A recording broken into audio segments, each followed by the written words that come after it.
Hi everyone and welcome back to my channel. I know it's been a little while since I made my previous video, but thank you so much for sticking around. I've just been super busy doing bits and pieces, but I'm here today for a video for anyone that is kind of starting out. I get a lot of messages on Facebook and Instagram about kind of like what products I use and things like this and any tips. So I thought I'd just write them all down and kind of put it in a video, so if anyone asks they can just watch this back and then they'll be like, oh okay, that's cool. So yeah, the sun today is doing my head in. Like, there's clouds but it comes out every now and then, so I don't think this isn't the right space to film, but we move. This is so annoying. I'm waiting for the sun to go back in to film anymore. I'm gonna get sunburn. I'm ginger. Okay, first of all, I'm going to talk about kind of what resin I use. So a lot of you may know that I am a craft resin mentor, which basically means they have a craft resin group on Facebook, and so many, I think they're up to 7,000 people on there at the moment. So many people are on there, and it's such a good little community for people that are experts, for beginners, everyone, because everyone just shares their work and so many tips, and you can learn so much from this group. So I'll put a link below what group it is, and then you'll just have to answer a few questions and then you can be accepted in. But it's such a great group because it's just so positive. Everyone in there is so lovely, and even if you've got any silly, stupid questions that you think are ridiculous, people in there will answer them for you, whether it's literally the most weirdest question, there's been a few, to the most simple questions as well. So yeah, definitely join that group if you are thinking about starting out in resin. The sun is doing my head in, so I thought I would just sit over here. So yeah, so I use craft resin for all my work. The best thing about craft resin is that it is heat proof, heat resistant.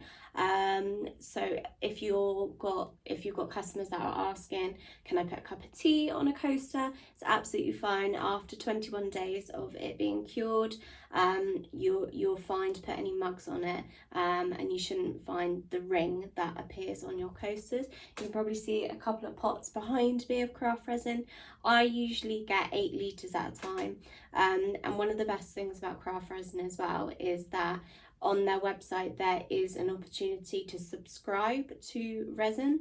So for me, I get 8 litres every 4 weeks. This isn't enough for me though. I go through resin so quickly and it's ridiculous. But fortunately, because I am a craft resin mentor, I do get gifted 4 litres of resin each month by craft resin, which just allows me to make new designs, use different colours, and post it in this group for everyone to see. They can ask questions on it, and I always get questions like, what colours did I use? How on earth did you make that design? Things like that. So I'm very grateful for that opportunity with craft resin. My chair is so squeaky, so if you hear anything, it's not me, it's the chair.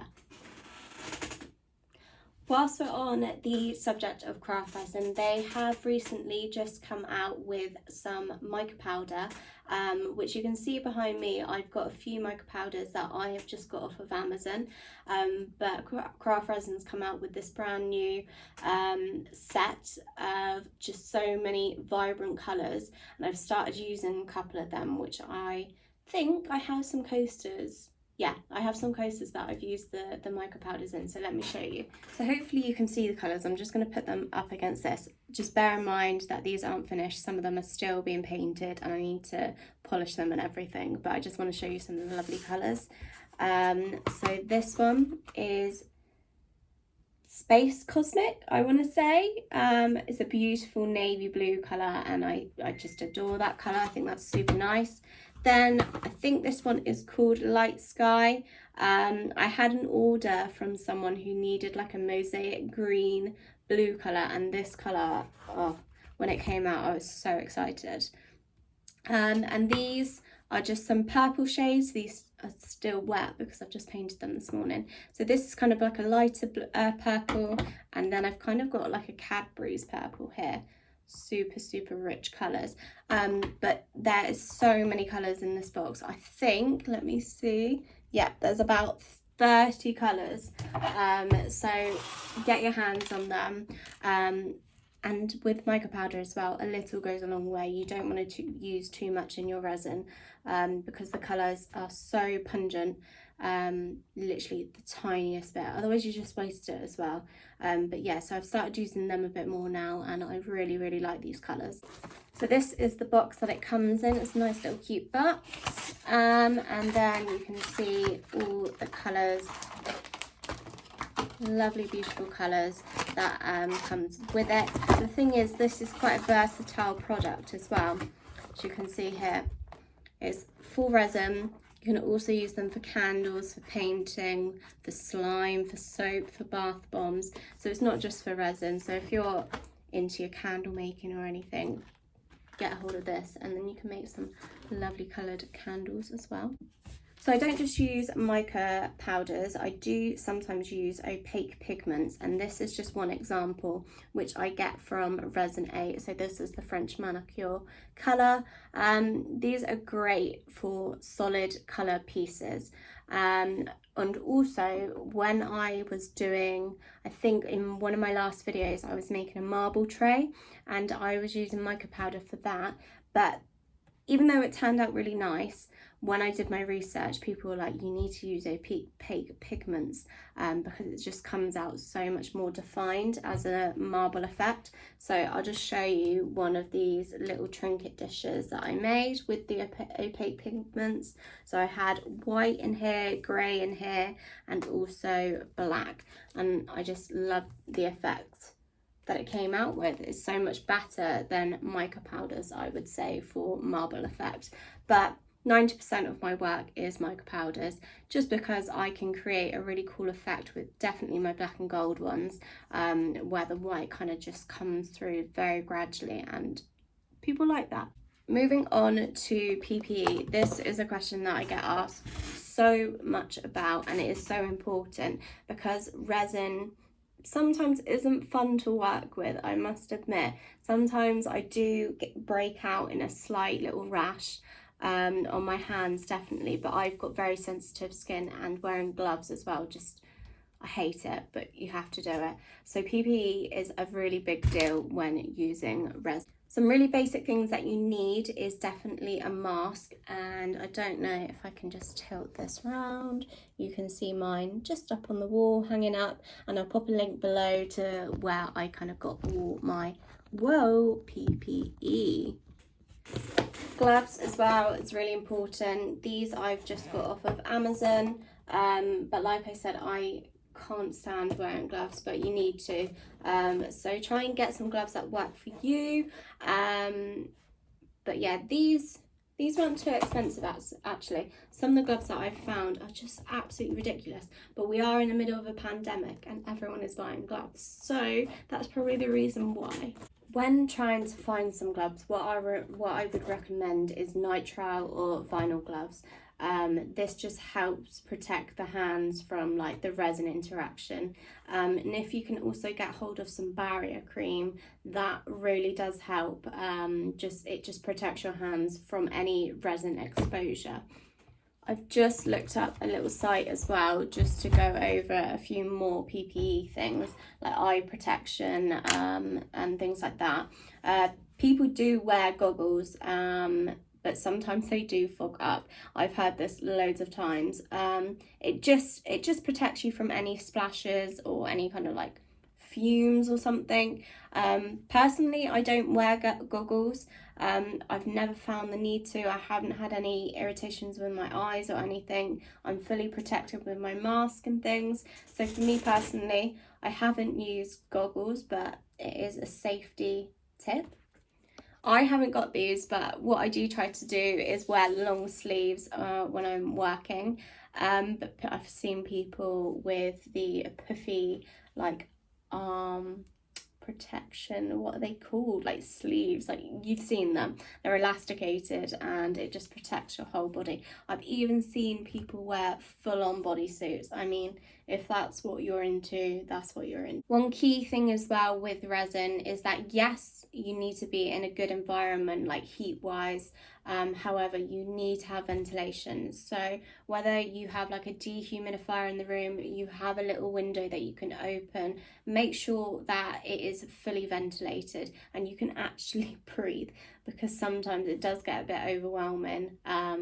Not necessarily the smells or anything, but you can just sense there's a different kind of atmosphere you're around with resins. But so just make sure you're in a fully ventilated room.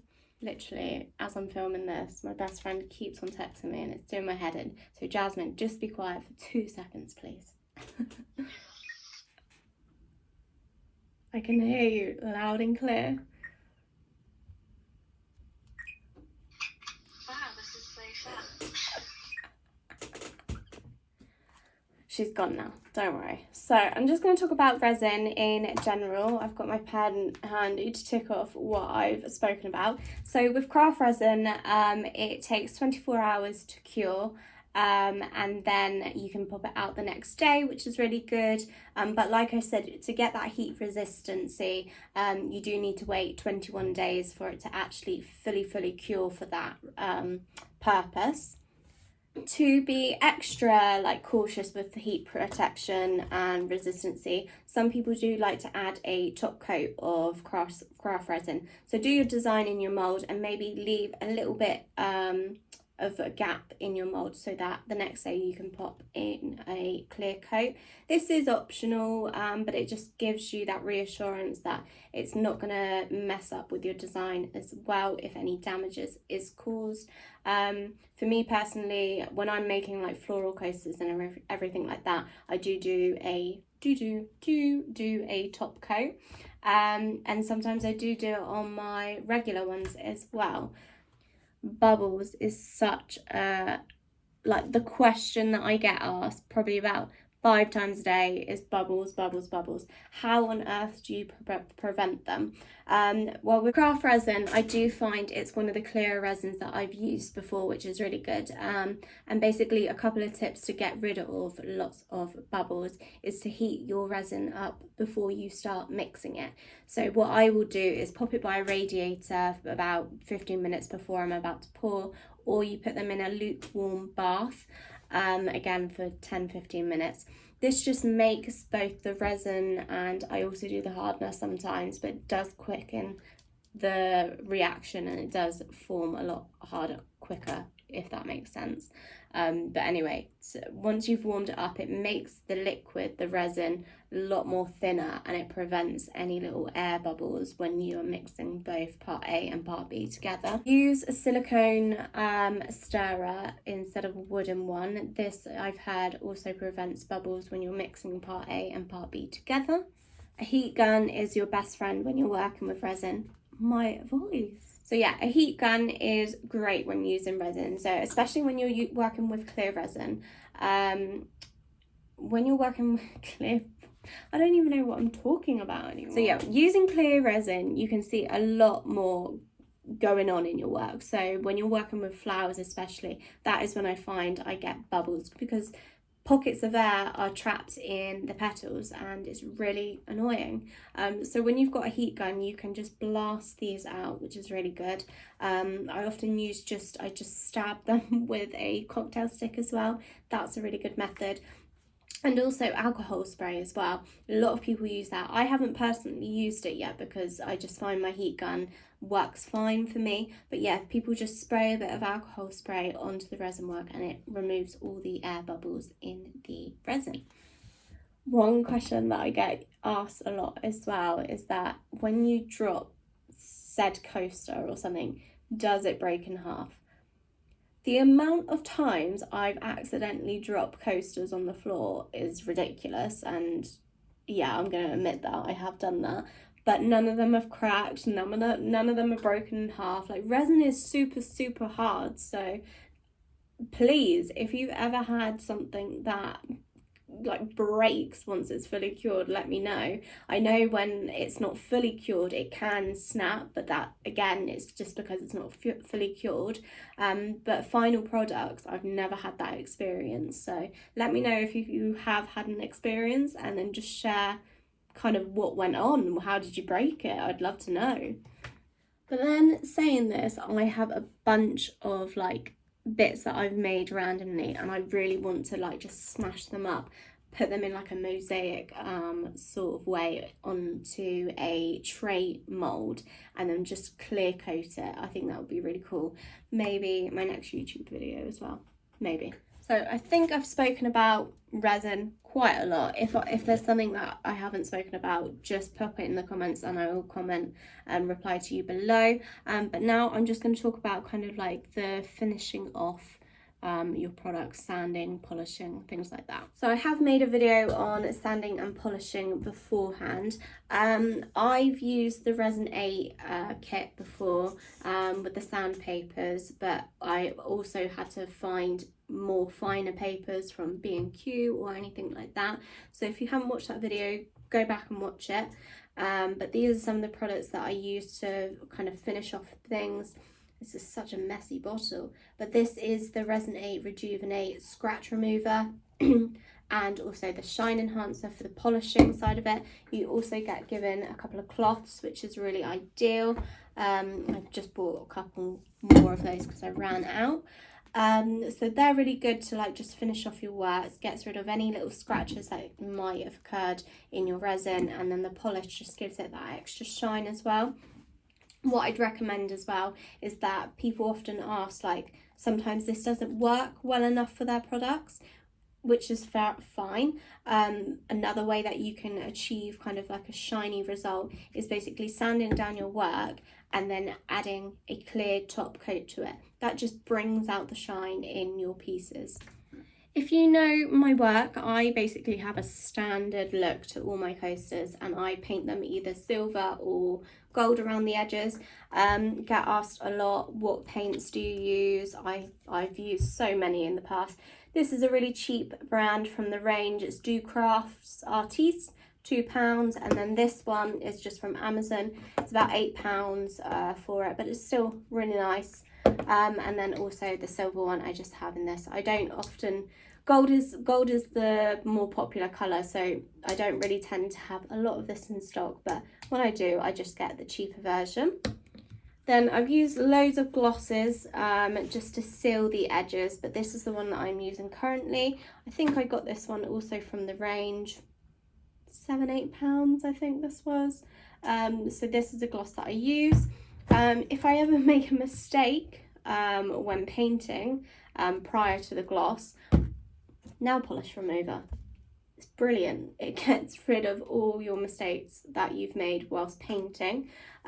Just pop a bit on a cotton pad like you're taking your nail varnish off.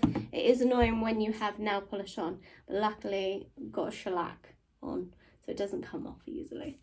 Gosh, there's so much to talk about with resin. Like, I'm not even halfway through my list, so please continue to stay.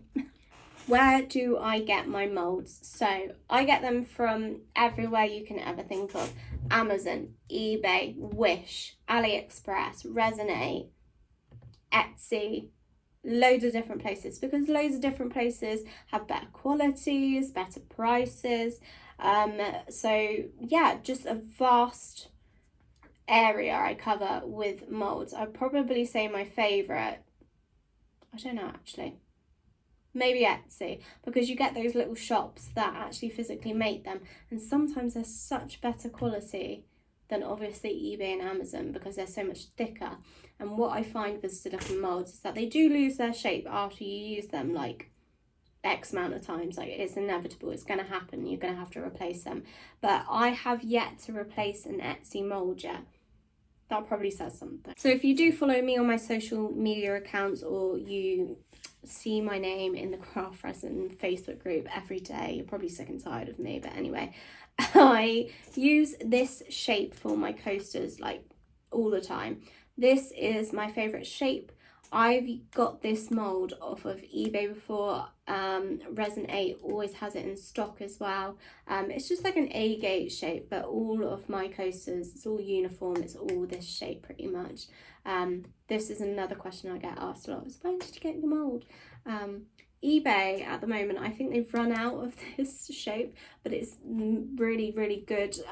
It's a really good quality. To be honest, I think they all get them from the same place. eBay, Amazon, Resin 8, AliExpress. It's all from the same place.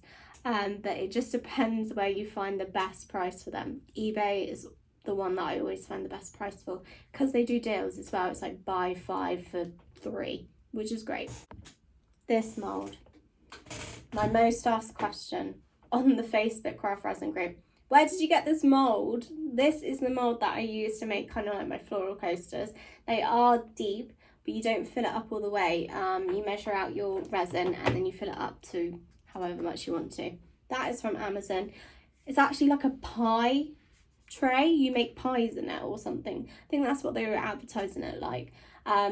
But really, really good. It's really sturdy as well. But again, once you've used it X amount of times, it does begin to lose its shape. You'll notice this, and I don't think I can show you because I've got resin in my other ones, but it will discolour. So this is a nice red brick colour, but the insides of your moulds will change to like a lighter red, and that is when you need to start thinking, do I need to get rid of it? Again, don't come at me. I haven't finished this coaster. It still needs like polishing, painting, and it's just damn right disgusting around the edges. But this is my latest mould that I have discovered, and I am in love with the edges of these. This is the actual mould. It's a little bit dirty. Got this from Just For You online. I'm gonna double check. Yeah, it is Just For You online. It's such a weird website name, like Just For You online. I would not say that's like a resin site, but great site as well. Great site. Really nice moulds. I'm looking at it now. Really nice mould. Really nice colours as well. I don't know whether they accidentally sent me some mica powder by accident, or I don't know. They sent me some once and it was a good colour. It was a nice blue colour. But I found as well a lot of you are always trying to find that floating gold colour that you can use in your trays and everything, and they have this on this site.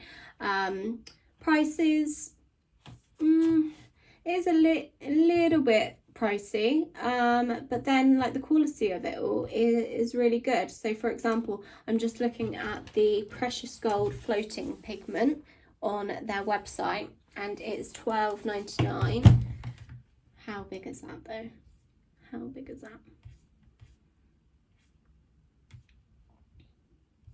No idea. Actually have no idea. But I've heard really good things. It's got like gilding, gloss varnishes, things like that. So yeah, maybe give that a little whirl as well. Have that. Ooh, this chair. This mould was from Wish. If you don't mind waiting centuries for your items, Wish is really great for moulds. So I got this one and another circular one as well from Wish. Again, to be honest, it was probably like a month I had to wait. But if you start thinking of ideas in your head, write them all down, order them on Wish, and then you can build up your launch day or something like that. So yeah, Wish is really cool as well. Just one tip when you are buying moulds is that depends how you want your coaster, your female goddess figure, anything like that, how you want it to turn out. All depends on your mould. So some moulds are actually matte inside and some of them are gloss.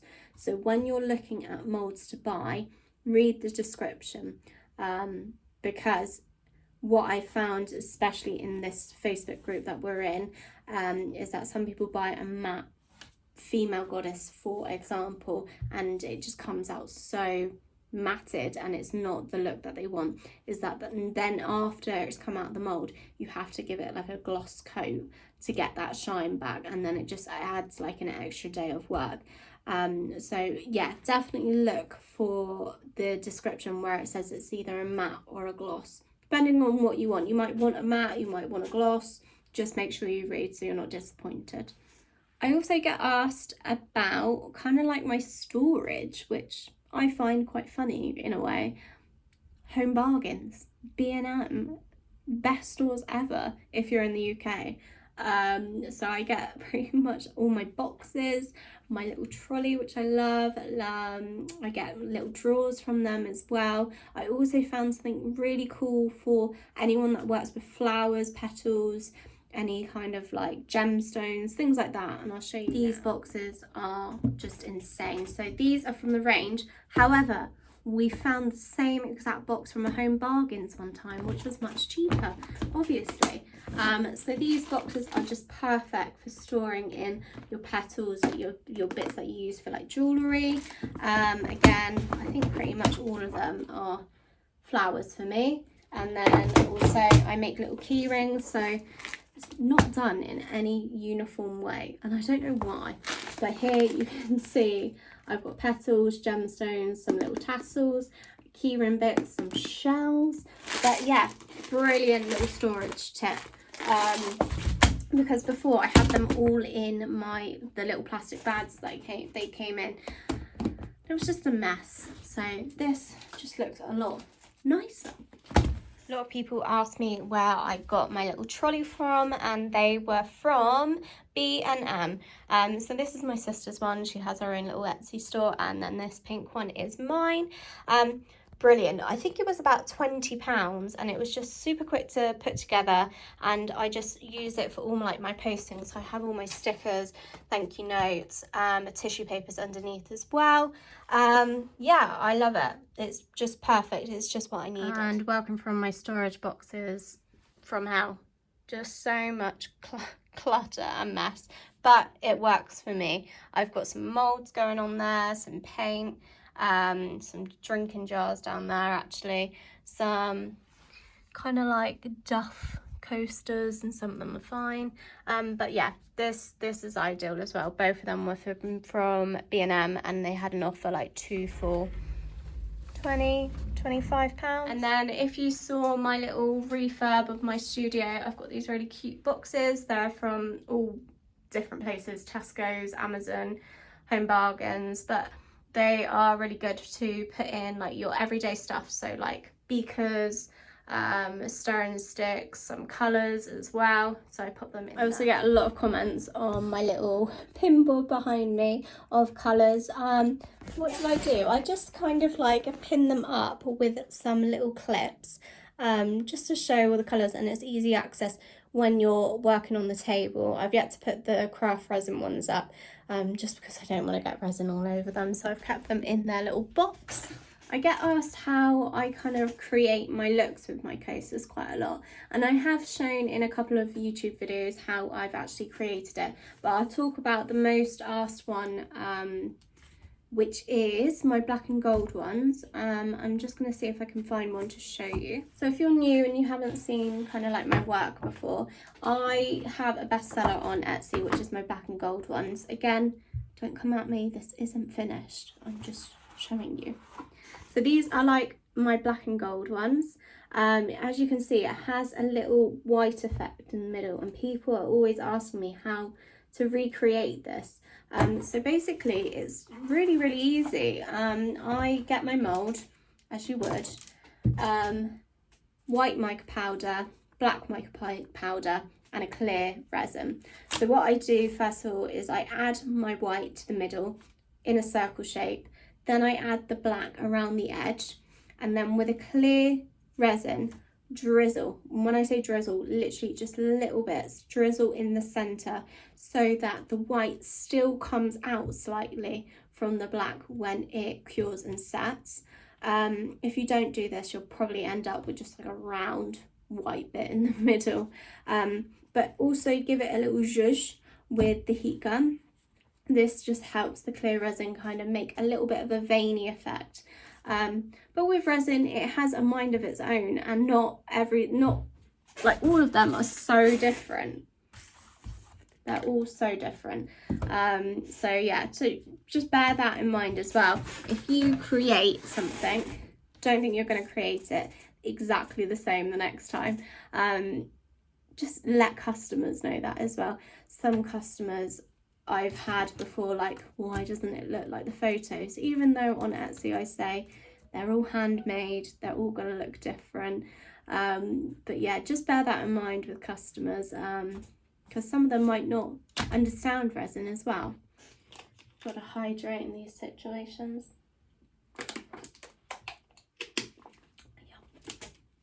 Where do I sell my products? I get this asked all the time. I am an Etsy girl. I do enjoy Etsy. Educate yourself on Etsy first, though. All the fees and everything to do behind the scenes with Etsy. There's loads of great forums on there. There's Instagram groups that just explain to you how the fees work. But I just find Etsy is really good for me. I started my resin little business back in June 2020, and we are now in March 2021.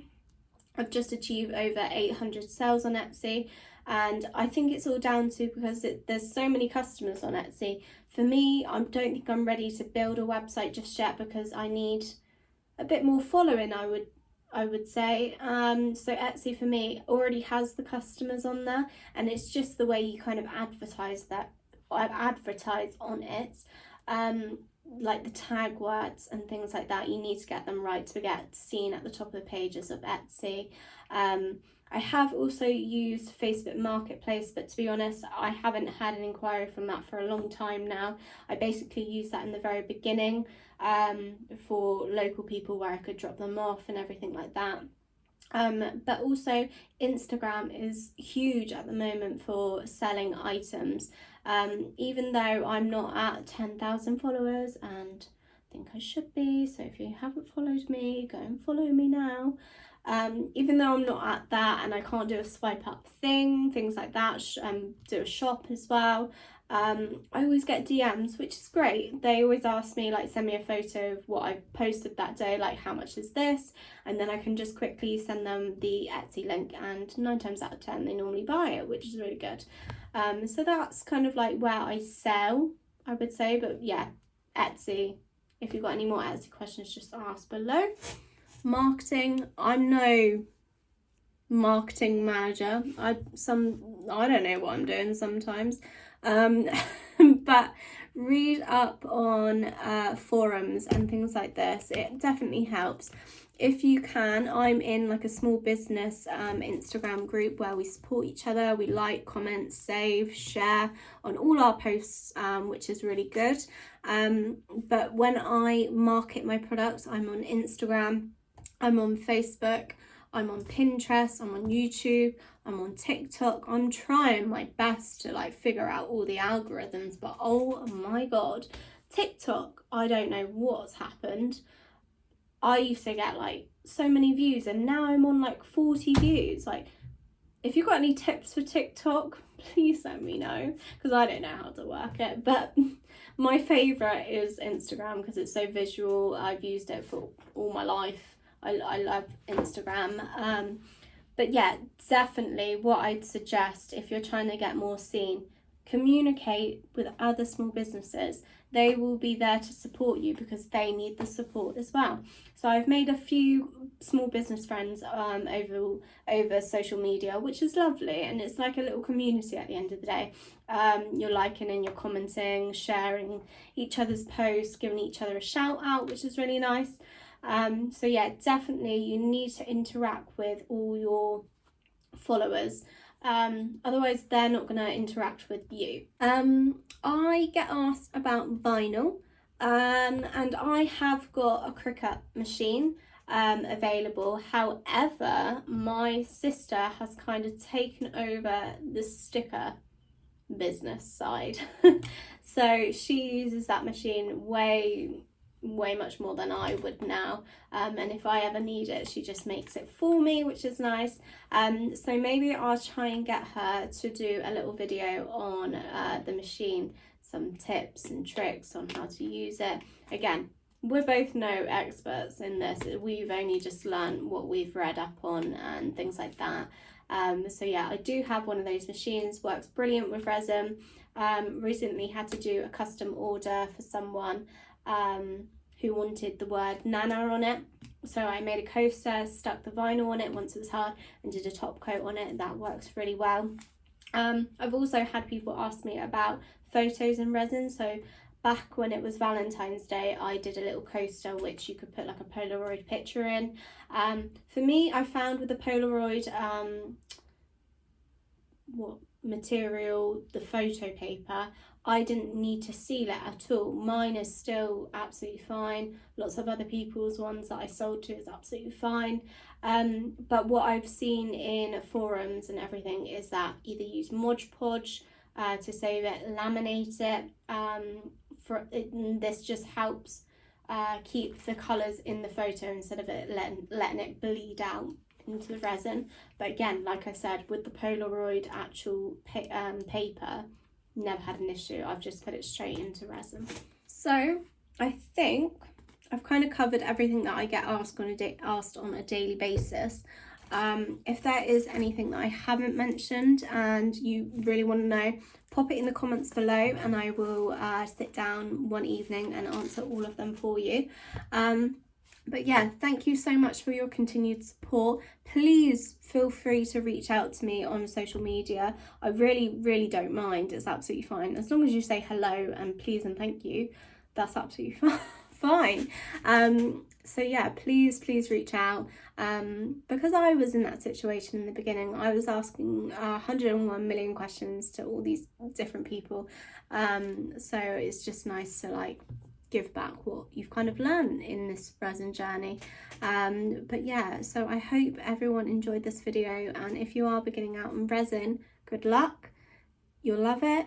It's just so therapeutic sometimes, and I hope it really works out well for you.